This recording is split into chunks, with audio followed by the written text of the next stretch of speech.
लोग तुम्हारी चिता की आखिरी लकड़ी के जलने तक का वेट करेंगे और जब वो आखिरी लकड़ी भी जल करके बुझ जाएगी तब तुम्हारा भाई, बेटा, दोस्त ये सब अनंत समय के लिए तुम्हें शमशान में छोड़कर तुम्हारी अगली यात्रा के लिए अलविदा बोलकर छोड़कर वापस अपने घरों में लौट जाएंगे। कुछ दिन तो तुम उनके बीच जिंदा रहोगे कि अच्छा इंसान था, थोड़े दिन और जी लेता, और फिर समय के भंवर में वो तुम्हें कहीं पीछे छोड़कर आगे निकल पड़ेंगे। वो तुम्हारा वापस आने का वेट नहीं करेंगे क्योंकि उनको पता होगा कि जो एक बार चला गया वो वापस नहीं आता, तो वेट करने से क्या फायदा। बस तुम्हारी कहानी यहीं पर खत्म हो जाएगी।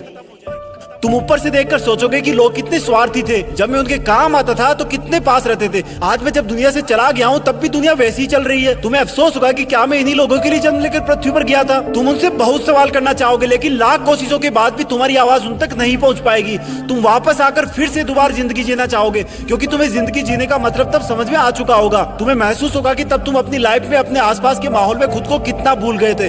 तुम्हें जवाब मिल चुका होगा कि क्यों तुम अपने सपने पूरे नहीं कर पाए, क्यों तुम अपने सपनों की गाड़ी नहीं खरीद पाए, क्यों तुम अपने सपनों का घर नहीं बना पाए, क्यों तुम अपने बच्चों को अच्छी शिक्षा नहीं दे पाए, क्यों तुम अपना करोड़ों का बिजनेस खड़ा नहीं कर पाए, क्यों तुम्हारे सपने सिर्फ सपने बन के रह गए। तुम्हें सबसे बड़ी सीख ये मिल चुकी होगी कि अगर अगले जन्म में कुछ भी ना कर पाया ना तो कम से कम टाइम वेस्ट नहीं करूंगा। तुम चाहोगे कि काश 2 मिनट, सिर्फ 2 मिनट और मिल जाए तो हिस्ट्री में जाकर अपने बेटे के साथ खेल सकूं, अपनी बेटी की शादी किसी और के साथ करा सकूं, अपनी माँ से अपनी गलतियों की माफी मांग सकूं, अपने पापा के सहारे की लकड़ी की जगह अपने हाथ से सहारा दे सकूं। तब तुम्हें लगेगा कि उस वक्त मेरे पास 24 घंटे थे, 52 हफ्ते थे, कई दशक थे, लेकिन मैंने कितना टाइम वेस्ट किया। माँ जगाते जगाते थक जाती थी लेकिन तुम रात को देर तक पढ़ने के बहाने से सुबह 8 बजे तक सोते रहते थे, जबकि असलियत यह थी कि तुम चैटिंग करते रहते थे, अपनी फोटोज को एडिट करके अपने आप को स्मार्ट दिखाते थे, गंदे वीडियो देखते थे। कितना टाइम वेस्ट करते थे तुम। जब माँ का फोन आता था तो तुम अपने जवानी वाले प्यार के साथ बिजी रहते थे और जब तुम्हारी माँ सो जाती थी तब तुम फॉर्मेलिटी के लिए एक मिस कॉल छोड़ दिया करते थे ताकि तुम सुबह ये दिखावा कर सको कि तुमने इतनी रात को भी कॉल बैक किया। Shame on you idiot. तुम हर काम को, पढ़ाई को कल पे टाल दिया करते थे। जो हाथ तुम्हारे बूढ़े माँ बाप को सहारा देने चाहिए थे वो हाथ हमेशा बिना मतलब ही मोबाइल पर उंगलियां फिराने में बिजी रहता था। तुमने कितने घंटे सुबह लेट उठने की वजह से बर्बाद किए। उन घंटों को मिला के कई दिन बन जाते। दिन से महीने और महीनों से कितने साल की जिंदगी तू एक्स्ट्रा जी सकता था। मेहनत करके अपने सपने पूरे कर सकता था, अपने माँ बाप को भी कहीं घुमाने ले जा सकता था, अच्छी किताबें पढ़ के अपनी लाइफ में कितनी वैल्यूज ऐड कर सकता था। अब मरने के बाद 1 मिनट तो क्या, 1 माइक्रो सेकंड भी नहीं मिल सकती तुझे क्योंकि जिंदगी में कितने ही साल पहले ही मिल चुके थे तुझे। पर थैंक गॉड कि ऐसा कुछ भी नहीं हुआ। अभी तुम अभी मरे नहीं हो।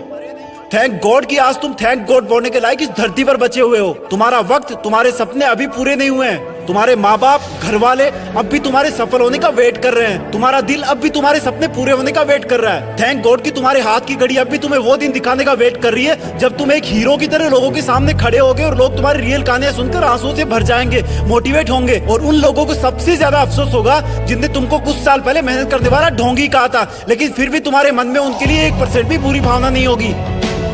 ये अलार्म कल भी बजेगा। अगर तुम उठ गए तो ये तुम्हारे जिंदा रहने का सबसे पहला सबूत होगा।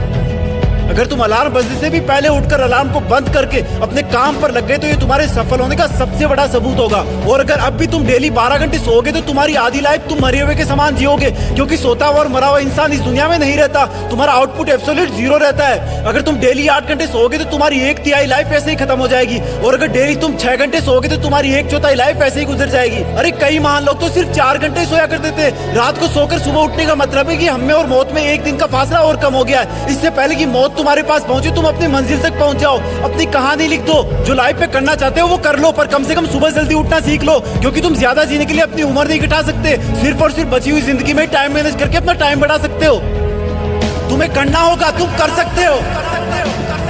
You can do it, you can manage your time. तुम्हें बाद में पछताने से पहले अभी अपने टाइम को सही ढंग से यूज करना होगा। जय हिंद।